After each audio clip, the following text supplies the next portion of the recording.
한 번 말하고 두 번 듣고 세 번 맞장구 쳐라. 이 이야기는 미국의 유명 토크쇼 호스트였던 레리 킹이 제시한 대화를 잘하는 1, 2, 3의 법칙이라고 합니다. 말을 하는 것보다 경청하는 것이 소통에서 더욱 중요하다는 얘기겠죠. 제가 채널을 시작하고 저는 그동안 제 이야기를 여러분들께 쉴 새 없이 들려드렸습니다. 하지만 이번엔 반대로 여러분들의 이야기를 제가 한번 들어보고자 합니다. 어떤 이야기든 저에게 보내주시면 제가 맛있게 볶아드리도록 하겠습니다. 여러분들의 사연을 볶는 밤 승아빠입니다. 첫 곡을 이거를 안 듣고 갈 수가 없습니다. 이거 뭐 근본이죠. 요거 하나 듣고요. 그 다음에 이제 바로 사연 얘기 드리도록 하겠습니다. 오프닝송, 오늘의 오프닝송은 여러분들 다 아실만한 그런 노래를 한번 준비해봤습니다.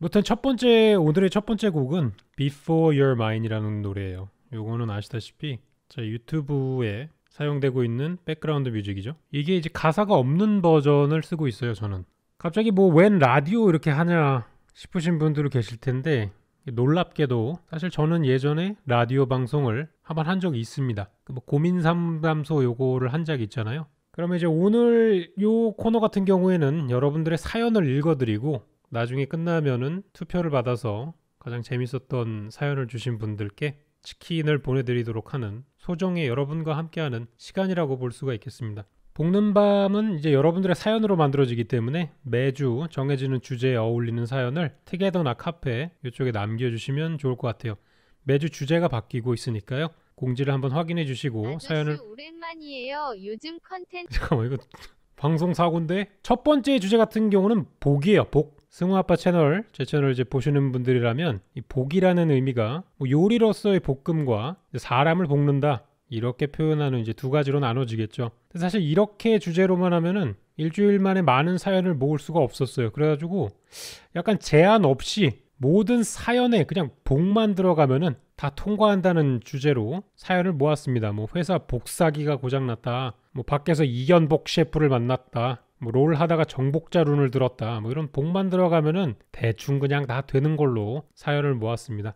오늘 그럼 어떤 사연들이 뽑혔을지 대충 감이 오시죠? 그럼 첫 번째 사연 한번 읽어보도록 하겠습니다. 자, 첫 번째 사연입니다. 미음미음님께서 도서부에서 복긴썰이라는 제목으로 보내주셨어요. 안녕하세요 승우아빠님. 저는 부산에 사는 고등학교 3학년 학생입니다. 저는 제가 고등학교 생활을 하면서 정말 복기듯이 다사다난했던 도서부 이야기들을 들려드릴까 합니다. 저는 고등학교 1학년과 2학년을 도서부에 지원해서 도서관에서 살다시피 했습니다. 일단 저희 도서부가 어느 정도 크기인지를 알려드려야 되는데요. 어느 정도냐면 교실을 절반으로 나눈 것과 비슷한 크기입니다. 매우 좁은 도서부라고 할 수 있죠. 크기가 좁다 보니까 지원이나 복지도 매우 부족한 그런 공간이었습니다. 이 사연에는 복자가 이 복지에 들어갔네요. 컴퓨터 모니터는 저보다 나이는 곱절을 먹어 보이는 투박한 알라딘 모니터에 켜는데 6분은 걸리는 데스크톱에 32비트 운영체제를 가지고 있는 그런 아주 엉망진창인 컴퓨터였습니다. 스피커는 고사하고 마우스패드조차 없었죠. 그런데 어느 날 선생님께서 저희에게 이런 제안을 하셨습니다. 야, 너희는 컴퓨터 많이 낡아서 바꿀 때 됐지? 저거 버리고 다른 노트북으로 교체해줄까? 사실 말이 좋아 교체지, 바꿔준다고 하셨던 노트북 자체도 방송부에서 사용하다가 오래되어가지고 폐기 처분해야 되는 그런 형편없는 노트북이었습니다. 알라딘 모니터를 쓰는 저희가 따질 처지는 아니었기에 뭐 어쩔 수 없이 바꿔달라고 요청을 했죠. 근데 선생님이 거기서 또 다른 조건을 붙이시는 겁니다. 요즘 도서관 책 정리가 영 엉망인 것 같아서 말이야. 청구 기호별로 책 정리를 다 끝내놓으면 컴퓨터를 바꿔줄게. 자, 청구 기호별 도서에 대해 설명을 드리자면은 도서를 찾기 쉽게 위해 카테고리를 나눠서 작가의 이름이라든지 책의 특정한 번호를 부여해 찾기 쉽게 만든 것입니다. 사진을 또 보내주셔가지고 사진 보여드리겠습니다. 자, 이렇게 해가지고 분류 번호, 저자, 뭐 권차, 복본 이렇게 해가지고 굉장히 복잡한 걸 보내주셨어요. 이 말을 얼핏 들으면은 책 정리를 하면 되는 정도의 쉬운 일로 드리겠지만 정말 어림도 없는 소리였습니다. 그 당시 도서관의 책들은 장장 10년의 세월에 걸쳐 섞일 대로 섞여버린 그야말로 혼돈의 카오스 상태였기 때문이죠. 하지만 저와 친구들은 할 수밖에 없었습니다. 왜냐하면 점심시간에 게임을 할 수 있다는 사실과 하루빨리 저 꼴 보기 싫은 알라딘 모니터를 치워버리고 싶었기 때문입니다. 그렇게 무려 1년 동안 분류일을 했고 저희는 노트북을 얻어내고야 말았습니다. 이거는 시적 표현인가요? 노트북 사진도 보내주셨네요. 이게 그렇게 가지고 싶었나 봅니다.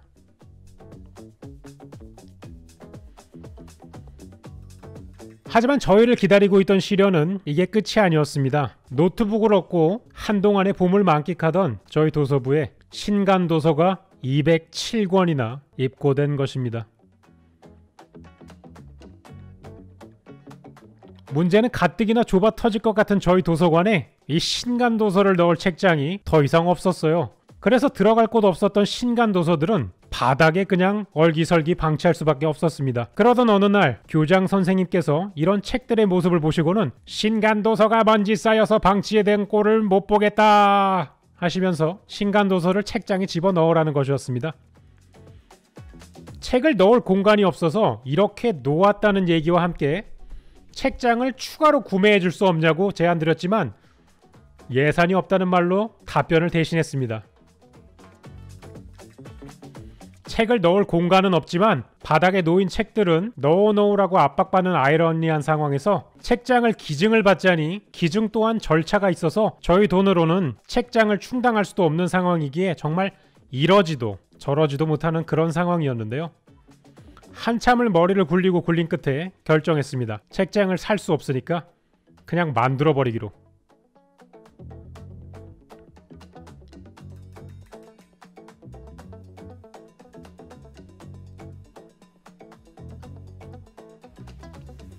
이리저리 고민하던 중 책장 위에 수북하게 나무 폐자재가 있다는 것을 생각했습니다. 오래된 도서관 속에서 몇 년 동안이나 방치된 나무 폐자재를 모았고 저희들은 목과 망치를 들고 책장을 만들기 시작했습니다. 그렇게 이틀 동안 철물점으로 오가면서 조잡하지만 튼튼한 책장을 만들어냈고 결국 신간도서 207권을 책장등 속에 박아넣는 데 성공했습니다. 또 이게 또 뭘 또 보내주셨어요. 많이 보내주셨어. 이제 동아리 활동 보시면은 특히 부서진 폐책장의 나무를 활용하여 못과 망치를 들고 직접 새로운 책장으로 만드는 모습이 아주 인상적이었음. 이런 생활기록부에 적혀져 있는 내용이 있네요. 그렇게 두 번의 시련이 지나가고부터는 별다른 일은 없었던 것 같습니다. 만약 스팀 게임이 아니었다면 아마 그 전에 모두들 퇴부하지 않았을까라는 생각이 드네요. 그래서 우리들은 스팀 게임을 얻기 위해 학교 다니는 절반을 책장을 만들면서 보냈습니다. 여기까지입니다.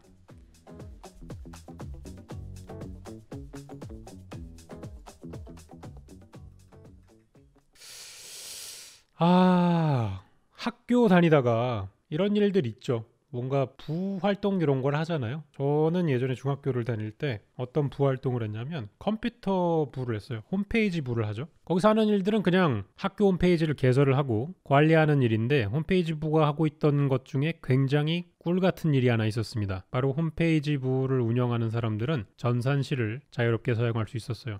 근데 아시겠지만 전산실은 일종의 PC방입니다. 그냥 학교에 있는 모든 컴퓨터를 모아놓는 곳이기 때문에 그냥 홈페이지부 학생들은 점심시간마다 전산실에 가서 그냥 모여서 335 게임을 하는 그런 곳이었어요. 근데 저 같은 경우는 이걸 이제 일부 학생들에게 VIP 같은 느낌으로 제공을 하면서 모든 컴퓨터에 스타 같은 거를 다 깔아두고 막 이런 식으로 굉장히 조잡한 PC방을 운영했는데 정말 요즘 와가지고 그런 짓 하면은 쇠고랑 차기 딱 좋은 20년 전이었네요. 그렇게 해가지고 제가 1학년부터 3학년 때까지 홈페이지 부를 했었는데 매 3개월마다 홈페이지를 리뉴얼했어요. 그때만 해도 제로보드 이런 게 있었는데 어떤 게시판을 쓰면 좀 더 이뻐질까 막 이러면서 스킨 만들고 그런 짓거리를 3년 동안 했었습니다. 정말 끔찍하네요. 그 인연이 계속 이어져가지고 지금도 이러고 있지 않나 그런 생각이 듭니다.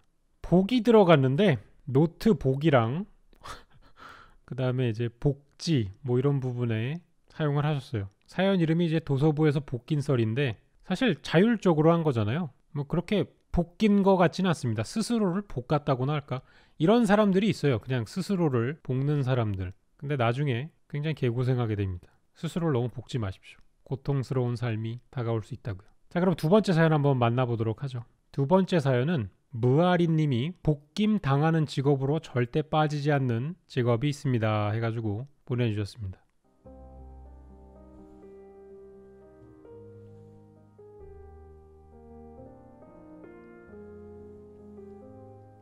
안녕하세요. 사회생활을 하다 보면 복김을 당하는 직업들이 많지만 절대 빠지지 않는 그 직업이 있습니다. 양말을 벗지 못한 도비, 연구노예, 대학원생입니다.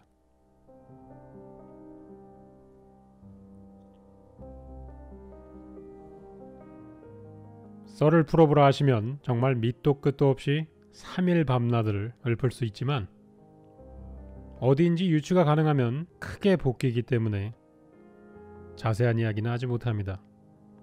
그래서 신세한 탓만 조금 하고 가겠습니다.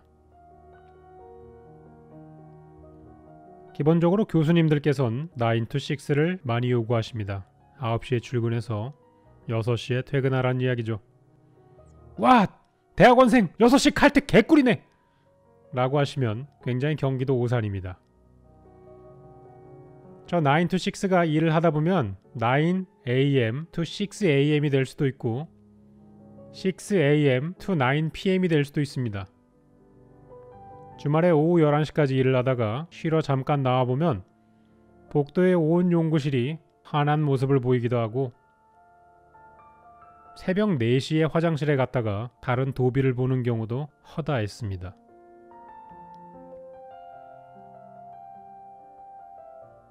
자, 그럼 시급은 어떨까요? 9to6 기준으로 하루에 9시간, 주 5일 휴가 없음. 한 달을 4.43주라고 생각을 하고 계산해 보겠습니다. 저희 교수님께서는 그래도 굉장히 월급을 후하게 주시는 편인데요. 생활비로 한 달에 40만 원을 받습니다. 그렇다면 시급은 2,000원이죠.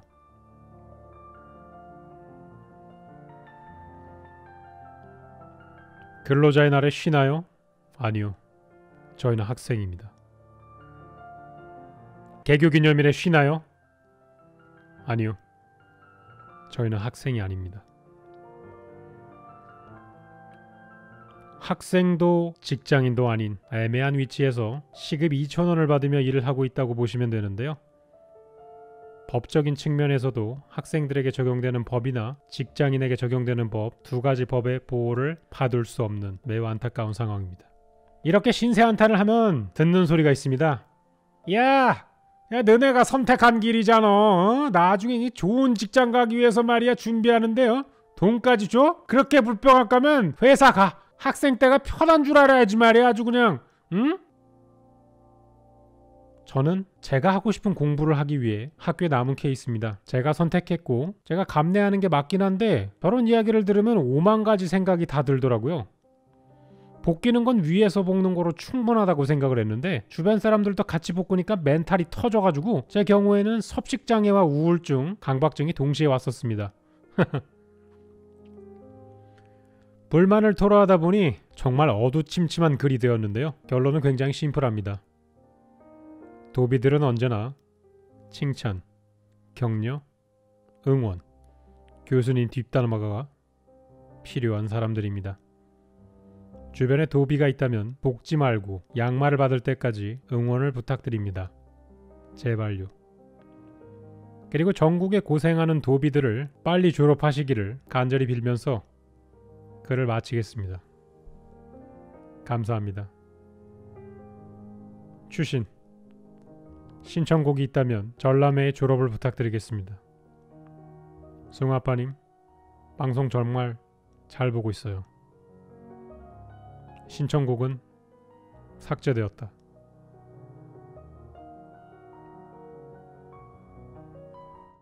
저는 대학원생을 이해할 수 없죠. 왜냐하면 저는 이제 대학원 생활을 해본 적이 없잖아요. 시급도 이제 2,000원이라고 얘기를 하는데 저도 이제 시급을 2,000원 정도 받고 있었을 때는 있었어요. 제가 이제 한국에 처음 들어왔을 때 권 셰프님하고 이제 일을 하려고 들어왔었죠. 그때 이제 받던 시급이 얼마냐면은 시급이 아니죠. 월급이 123만 원. 그러니까 140에서 조금 뜯기고 123만 원인가 받았던 것 같아요. 세후에. 근데 이제 하루에 보통 한 12시간 정도 일하니까 12시간보다 더 일하구나. 14시간 정도 일하고 주 5일이니까 70시간에 그렇게 사주면은 한 300시간 되겠다. 그죠? 그러면 300시간으로 나누면은 얼마죠? 4,000원인가? 4,000원 정도 벌었네요. 근데 저는 많이 받는 측이었습니다. 막내들은 그때 얼마를 받았냐면은 88만 원을 받았어요. 그때였죠. 나의 가슴속에 있는 노조위원장이 꿈틀거렸던 것. 에드워드 건 계속 거라! 승우 아빠가 간다!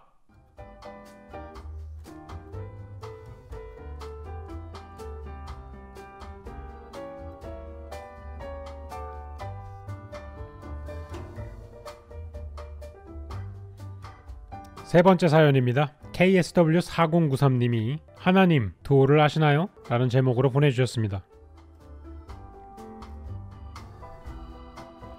안녕하세요. 강남에 사는 25살 청년입니다. 복을 주제로 한 재미있는 사연을 라디오로 읽어주신다고 하여 올려봅니다. 때는 2016년 막 20살이 되어 기분이다 싶어 저녁마다 친구랑 여기저기 놀러다니고 있을 무렵에 어김없이 그날도 친구와 놀다가 엄마의 일찍 오라는 꾸중 때문에 지하철을 타고 집으로 가는 중이었습니다. 20살이었지만 여전히 어머니에게 꾸중을 받고 있었죠.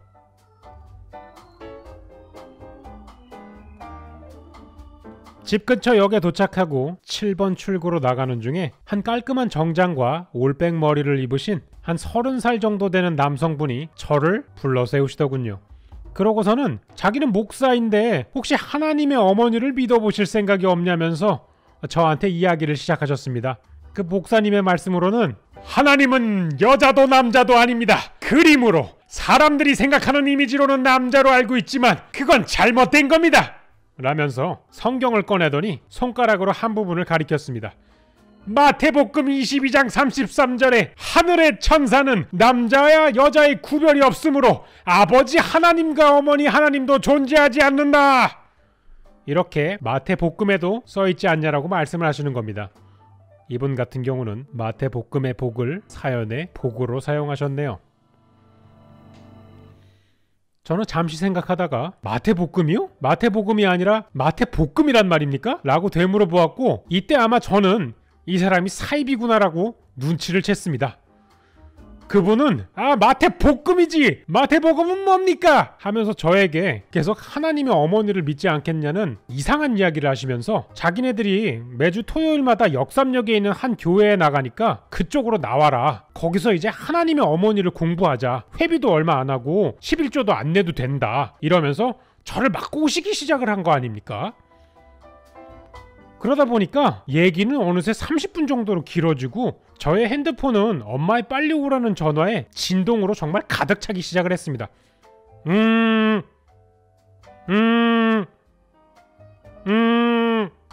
빨리 가야 한다는 신호로 인해 제 머릿속은 수많은 생각이 지나가기 시작을 했는데요. 초, 중학교 때 교회를 다닌 경험, 신화에 관련된 책과 역사를 좋아하는 저의 머리, 그리고 이것을 살려 지식으로 압살해야겠다라는 생각이 들었습니다. 이 사이비 녀석에게 저의 지식 맛을 보여줄 생각이었어요. 목사님, 애초에 하나님은 유일신이잖아요. 오직 하나님은 한 분이시고 하나님만 믿는 거잖아요. 근데 하나님의 어머니를 믿으면 그게 기독교인가요? 인도랑 로마처럼 여러 신을 믿는 다신교가 되잖아요. 성경에 보면 하나님은 오직 한 분이시고 다른 신은 없다면서요. 다른 신을 믿는 건 하나님을 믿지 않는 거 아닌가요? 라고 말을 하니까 그분이 갑자기 벙어리가 된 듯 말이 없으시더군요. 말이 없으신 그 틈 사이로 마지막 공격을 날렸습니다. 목사님은 하나님을 믿지 않는 부정한 신자시네요. 그러자 목사님은 성경을 가방에 묵묵히 넣으시고 시무룩해진 표정으로 저에게 죄송하다는 한마디를 남기며 터덜터덜 가셨습니다. 마태 볶음에게는 이겼지만 집에 들어갔기에 어머니한테는 혼쭐이 난 건 비밀이랍니다. 역시 하나님보다 무서운 건 우리 어머니인 것 같아요. 우후훗.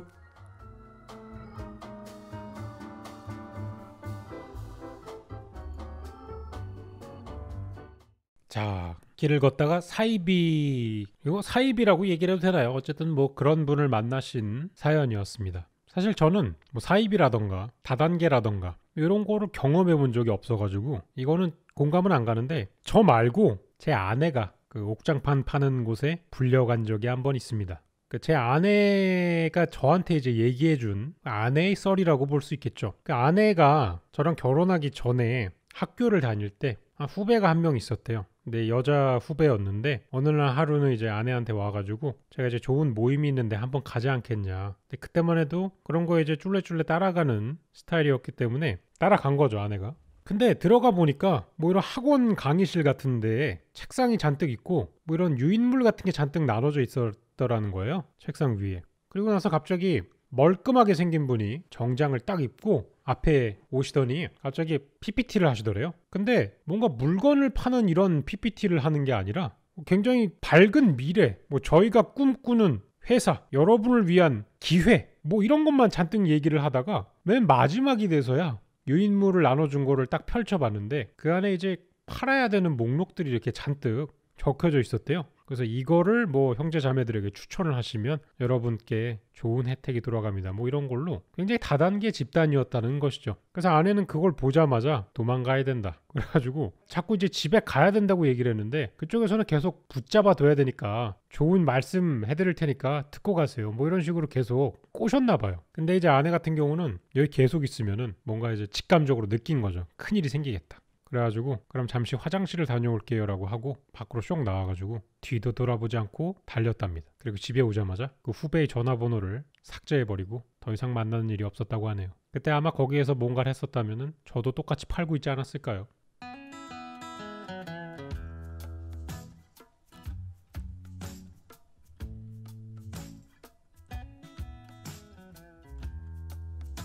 아이룸님께서 보내주신 네 번째 사연입니다.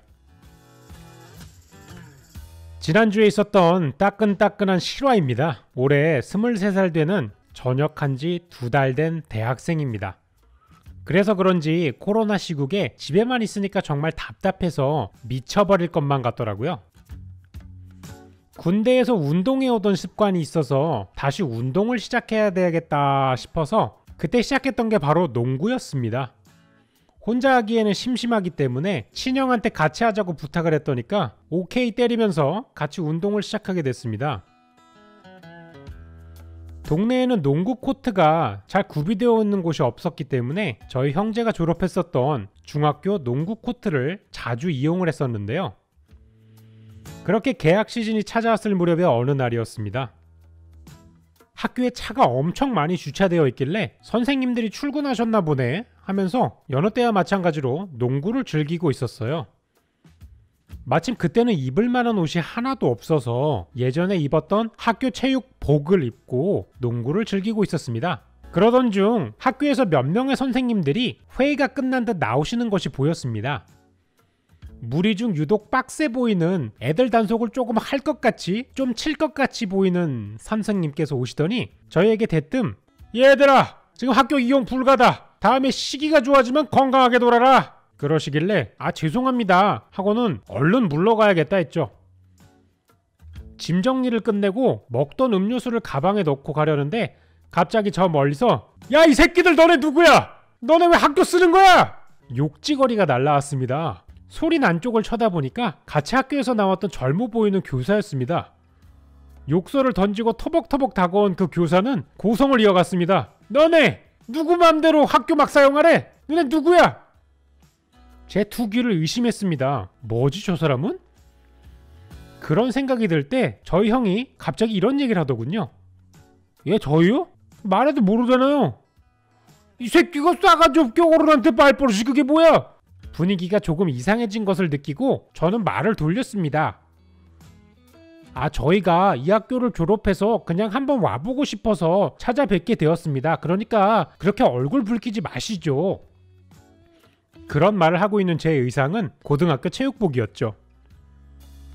야, 너 뭐냐? 너 어디 학교냐? 야, 너 여기 언제 졸업했냐? 흥분을 가라앉히지 못하는지 계속해서 윽박을 질렀습니다. 예? 저희 여기 10년도 전에 졸업했는데요? 교사는 잠깐 뇌정지가 온 듯 멈춰버렸습니다. 너 몇 살이세요? 잠깐의 침묵 뒤에 나온 첫 마디는 반존대였습니다. 23살인데 옆에는 저희 형이니까 여기 졸업한 지는 저보다 더 오래됐겠죠? 23살이라고요? 아, 옆에 분은 형이시구나. 근데 왜 고등학교 체육복을... 군대 전역하고 집에 옷이 없어서요. 대뜸 욕지거리를 날리며 들어왔다가 애매한 반존대가 돼버리다니 정말 가관이었습니다. 저에게 이렇게 역공을 당한 교사는 결국 죄송하다며 사과를 하면서 돌아갔는데요. 이렇게 겪어보니까 나이가 저보다 많든 적든 간에 초면에 반말은 정말 기분이 나쁘다고 생각이 들어요. 새해 복 많이 받으세요 다들.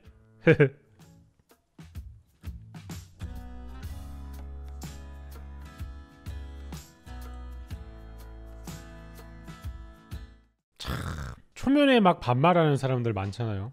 그죠? 여러분들은 뭐 많이 겪어보셨나요? 저 같은 경우는 별로 없어요. 왜냐하면 저는 일을 굉장히 일찍부터 시작을 했고 제가 직급이 항상 높았기 때문에 저보다 나이가 많으신 분들도 저한테는 존댓말을 했습니다. 그래가지고 굉장히 이런 곤란했던 적이 많아요. 제가 그래가지고 이제 저보다 나이가 많은 분들이 저한테 존댓말을 하시는데 제가 거기에다 대고 반말을 하면은 너무 싸가지 없는 새끼가 되잖아요. 그래가지고 저도 이제 존댓말을 같이 했단 말이에요. 그러다 보니까 사실 제가 이제 누구한테 반말을 하는 게 되게 익숙지가 않습니다. 제가 이제 20살에 일을 시작해가지고 지금까지 쭉 일을 하면서 같이 일했던 사람들은 나이가 저보다 뭐 10살 이상 적어도 존댓말을 하고 그래왔기 때문에 말 놓는 게 쉽지가 않아요. 그래가지고 이게 존댓말이 되게 배가지고 말 놓기가 굉장히 어렵습니다. 그래서 좀 형님분들 이런 분들한테도 말을 잘 못 놔요. 매직빵님도 꽤 여러 번 봤는데 그냥 매직빵님 이러고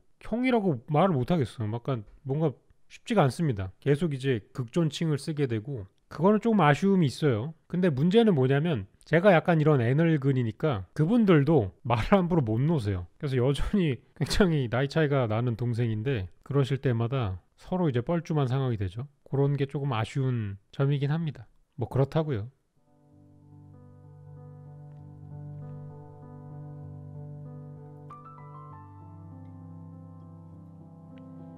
오늘의 마지막 사연입니다. 이분은 라디오 공지가 올라간 지 1시간 만에 올라온 사연인데 뽑혔어요. 보통이 아니라는 거죠. 전문적으로 사연을 보내는 그런 분인 것 같아요.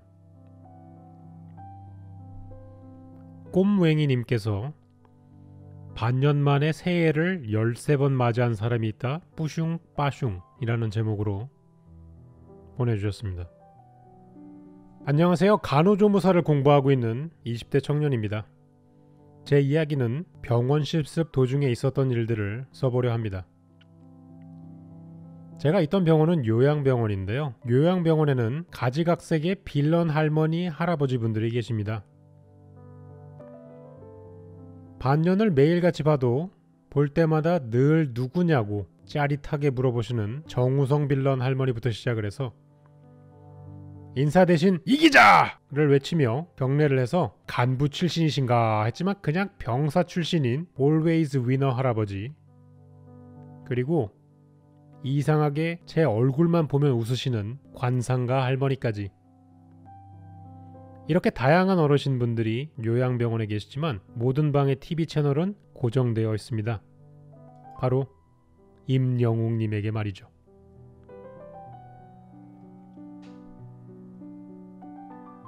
그 순간만큼은 모든 어르신분들이 하나 되어 움직일 수 있는 온몸에 있는 모든 관절들을 불사르는 시간이 됩니다. 그 중에서도 제가 오늘 말씀드릴 할머니는 복 받으세요 빌런 할머니입니다. 제가 처음 실습을 갔던 작년 여름이었습니다. 와서 이기자 경례를 받아 얼떨떨해진 저를 보면서 뜬금없이 복 받으세요 라며 말씀을 해주시던 그 할머니를 보고 처음에는 그냥 좋은 말씀 해주시나? 그냥 그러신 분인가 보다 하고 지나갔지만 오후에 봐도 그 다음날에 봐도 그 다다음날에 봐도 늘 한결같이 복 받으세요 라며 말씀을 해주시던 그 할머니를 보고 점점 갈수록 의아한 생각이 들었습니다. 이 할머니는 저를 볼 때마다 복 받으세요 라는 짧은 외마디만 하시고는 다시 본인이 하던 일을 하셨는데요. 아주 가끔씩은 이벤트로 말씀 앞에 새해를 붙여서 새해 복 많이 받으세요 이런 말도 해주셨습니다. 그래서 저는 한여름에도 새해를 맞이하는 신세가 되어버리기도 했었던 것이죠.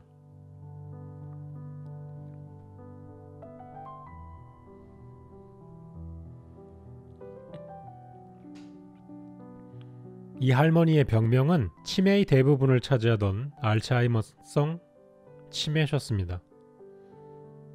이를 알게 되자 3년 전 같은 질병으로 돌아가신 저희 할머니가 묘하게 겹쳐 보이면서 다른 분들보다 조금은 더 신경 쓰게 되었습니다. 시간이 지나 새해가 되었을 때는 저의 병원 실습 목표가 이 복할머니에게서 다른 말씀이 나오게끔 해보자로 바뀌었을 정도니까요.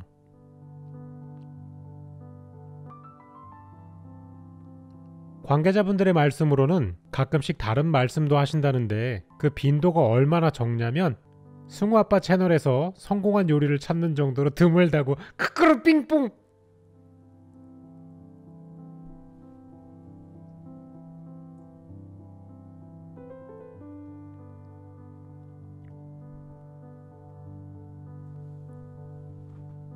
어쨌든 저는 목표를 가진 만큼 말씀도 다른 분들보다 많이 걸어드리고 가끔 휠체어를 끌고 하늘도 보여드리고 눈도 자주 맞추면서 노력을 했는데요. 그럼에도 불구하고 실습 기간이 끝나도록 복 받으세요 말고는 다른 말씀을 들어보지는 못했습니다. 그러는 사이 새해에는 대략 13번쯤 맞이하게 되었고요.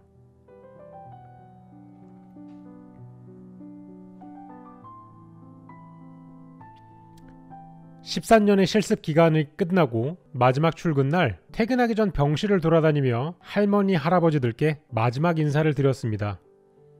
그러던 와중에 복할머니가 다른 할머니에게 인사를 하던 저를 보시고는 이젠 죽을 때까지 못 보겠네 라고 말씀해 주셨습니다. 처음에는 멍하고 신기했지만 이윽고 할머니의 말씀을 곱씹어 보니 눈물을 흘리지 않을 수 없었습니다.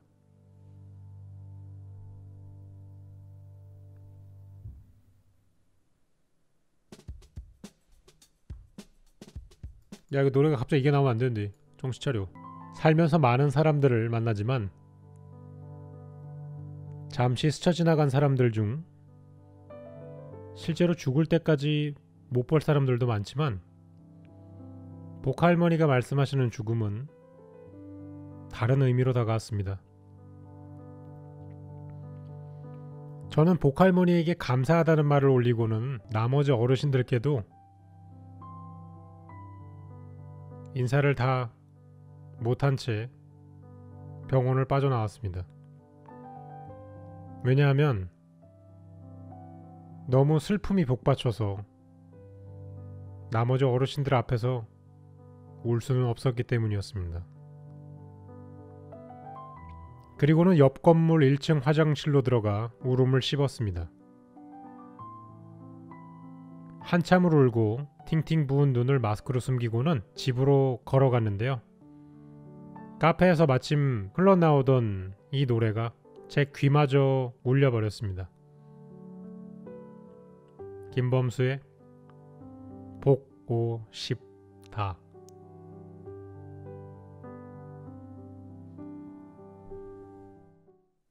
자, 오늘 사연은 여기까지입니다. 많은 분들이 사연을 보내주셨는데요. 오늘 선정된 5개의 사연 중에 가장 인상 깊었던 또는 재밌었던 사연을 청취자분들께서 직접 투표해 주시면 1등분을 뽑아서 기프티콘을 보내드리도록 하겠습니다. 자, 투표 결과가 나왔네요. 오늘의 최고 사연은 복 받으세요 할머니입니다. 그래서 오늘 사연은 재밌는 게 정말 많았는데 걸르고 걸러지다 보니까 이렇게 5개밖에 못 되게 됐어요. 근데 이제 오늘만으로 끝나면 안 되겠죠? 다음에도 이제 참여가 있어야 되니까요. 카페나 트게더에 있는 라디오 사연 게시판과 혹시라도 익명을 요청하실 분은 공지사항에 있는 디지드님의 메일을 통해서 사연을 보내주시면 되겠습니다. 송아빠의 볶는 밤은 여러분들의 사연으로 만들어집니다. 많은 참여 부탁드리고요. 다음 회차도 이어질 수 있도록 이것저것 더 발전할 수 있도록 여러분들의 많은 시청과 관심 부탁드리면서요. 오늘 볶는 밤은 여기까지입니다. 청취해 주셔서 감사합니다. 좋은 밤 되세요. Chance on face. Goodbye.